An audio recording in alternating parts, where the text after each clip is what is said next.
morning, Jordan. Good morning, Linda. Many people in the audience would love to hear more about you, what you do, why you do it. So we're just going to have a conversation. No trick questions. That's good. Tell me a little bit about you and when your father was first diagnosed. What were you feeling? What were you thinking? And take us back if you can.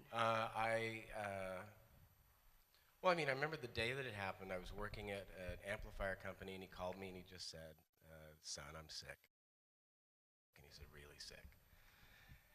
And it's a very strange thing to describe, but literally the whole world at that moment changed for me.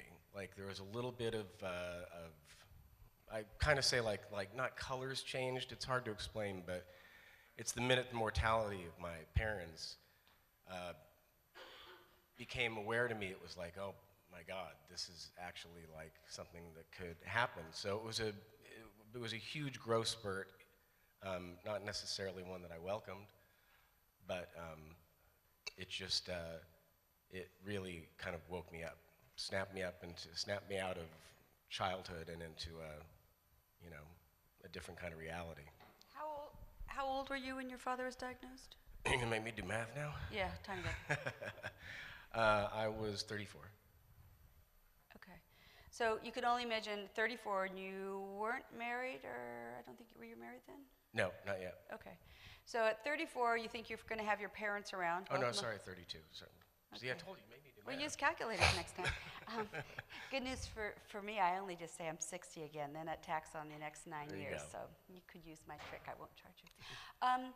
At 32, you think your entire life you're going to have your parents, and I don't think we face our own mortality or those of our loved ones, and that's a pretty hard lesson for you. So drawing from strength at 32, where did you find your personal strength to help your father? Because he was in Los Angeles, and I know he didn't seek, well, tell us a little bit about how he found strength and where did he go for his treatment and next steps? Well, it was that kind of terrible story of somebody who had no business giving him a terminal diagnosis, like on the spot, which I think was the radiologist or something, gave him like months to live. And he took it as a death sentence, so he didn't really seek treatment. And what he did is he threw himself into making The Wind, into making that last record. And that's why, I appreciated what, Quincy has done as well, kind of throwing himself into his art instead of just giving up. But yeah, there wasn't really a pursuit of treatment, and I've always, I've had some resentment about that, as well as I've respected the fact that what he did with his art, but I wish that he had maybe at least given it a shot. But it was more treating the symptoms than treating the disease. But in 2002 and 2003, that was probably more common than not. I mean, now I look out at the audience and I see many warriors who are living fabulous lives. It doesn't mean there's, scanxiety and treatment. I'm not going to understate that. But people are living a lot longer than your dad and Alan now, which is wonderful because of research. And they're using their voices, patients here and family members. So I remember when your father lost his battle, and I was hoping so desperately that Warren would be the miracle man, because that would have given me hope, because it was, I believe, September 2003? Yeah. So, and Alan had been diagnosed in June, and then when Warren passed away, I thought, oh. So I'm thinking what I read might be more true than what I had hoped I would know. And then somehow our lives connected, and Alan got to meet you. Tell us a little bit about how we all started out.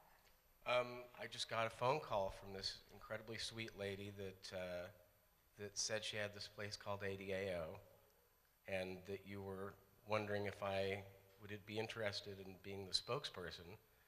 And I remember at the time, my girlfriend, later to be ex-wife, said, I ran in the room and I was like, oh my God, this woman wants me to do this thing. And I was so, I don't know, I was very excited about the possibility.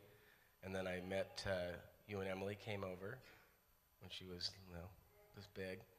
And just from then on, it was just, you know, and then Alan and everybody, it was like, this is really a great opportunity, and it sure has been all these years later. Who'd imagine? Yeah, but Alan saw something really special in you. He saw your inner strength, and he said that guy is phenomenal. You know, you could have run away when your dad passed away, and it's like the Luna moth that flies towards the light. I mean, you were willing to fly towards that light, the light of change and hope, and Alan saw that, so you always made him smile, but you make us smile for a lot of other reasons, too. After Jordan's father passed away, he was faced with another tough moment. Will you tell us a little bit about your mom? 6 months later, my mom was diagnosed with breast cancer, and that spread really quickly, and so she passed away a few months later. So again, both in their mid-50s. I know, who would have thunk it, as we would say. Yeah, no, I had grandparents that were all in their 90s and hundreds, and so I just kind of like made this assumption that people were going to stick around. So you're a warrior. I guess. I try. Yeah, you know, more than try, you do. There are many things that you have done with your voice for ADAO, from the 2007 press conference with the crayons and the toxic stuff, to going to Congress, to working on the awards that you give in honor of your father's name. Looking back at the, I don't know, I've got to do my math, 13, 14 years of being the national spokesperson, is there an area that you feel your involvement has been the best for you or best for us? I think that cheerleading you when you were kind of ready to pack it up, I think that's probably what I think is my finest moment. Because I couldn't imagine, I don't think any of us could imagine if you didn't continue to do what you do. Linda had hit a kind of a rough spot, and so I had to. Financially, without Alan.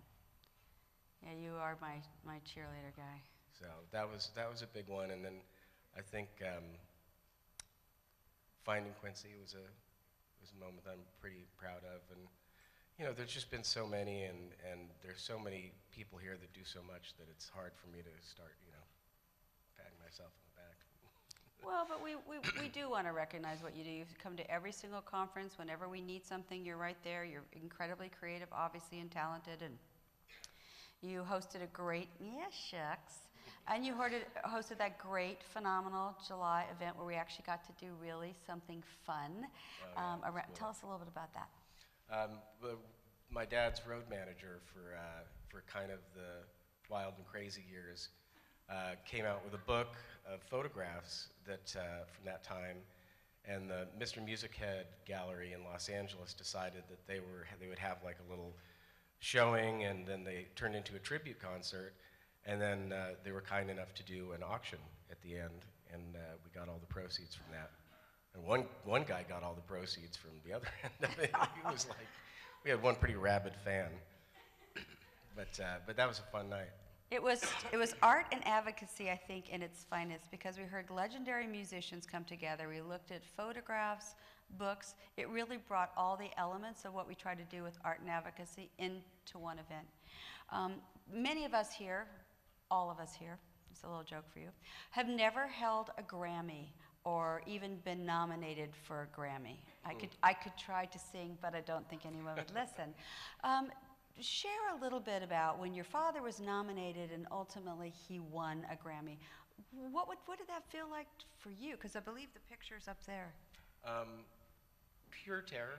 Okay. It was, I mean, it was, of course, it was incredibly proud when he was nominated. And then he had won the folk album Grammy at the pre-awards. And just to be there and you know, and sitting 14 rows away from Prince and Beyonce performing and all of these things, it was like, you know, it was over the top. But if you ever see the clip, you see when they announce his name, I just go, because I'm like, I got to go up on stage, accept an award from Ozzy Osbourne, look at like Madonna while I'm trying to talk, having the guy who, doesn't really care about my speech going, from like the second I start talking, so I'm like, keep it all together, keep it all together. But it was exhilarating, and once it was done, it was a very proud moment. I got through it. Yes, with flying colors. Keep Me in Your Heart is obviously a Grammy-winning song that your father finished, but he never lived to see that he won a Grammy from it. No.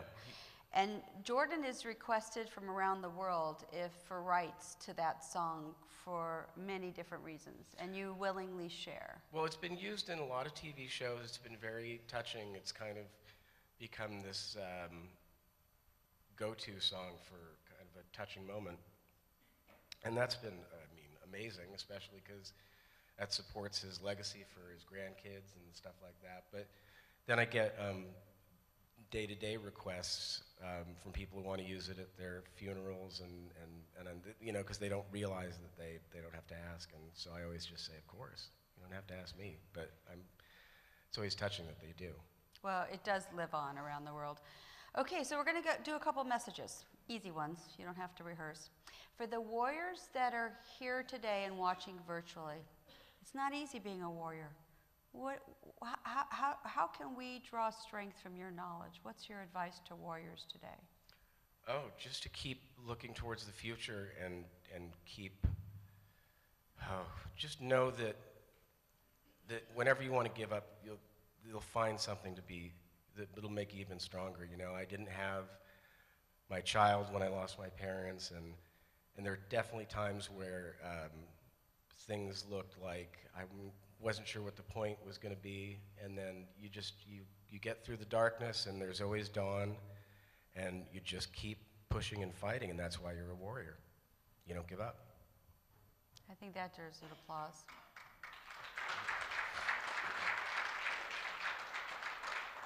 Now, we don't have a 7-second delay built in, so I'm going to ask this question diplomatically. What's your message to President Trump about asbestos? Well, you'd said that you were going to ask me what song I would play for him. Oh, yes. What song would you like to play? Well, I just happen to have it right now. I had it.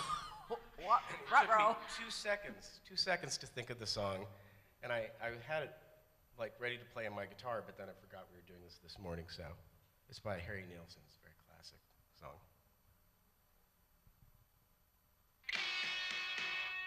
You're breaking my heart, you're tearing it apart, so fuck you.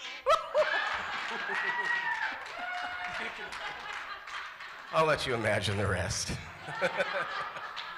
So the title and the artist of that song again is? It's called You're Breaking My Heart by Harry Nilsson. There you have it. We're going to send that off to President Trump. Yes, Perfect. we are. We have another briefing coming up, another congressional staff briefing, and you've been there. What do you want the staffers to know about what you've had to live, feel, endure?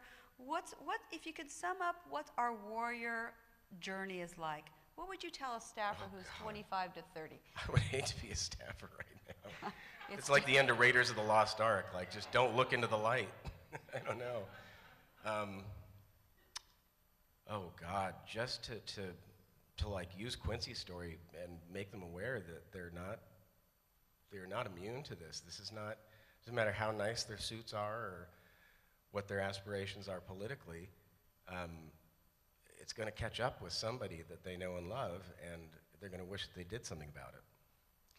How can people who are watching here today or watching online, how can people help you more as our national spokesperson?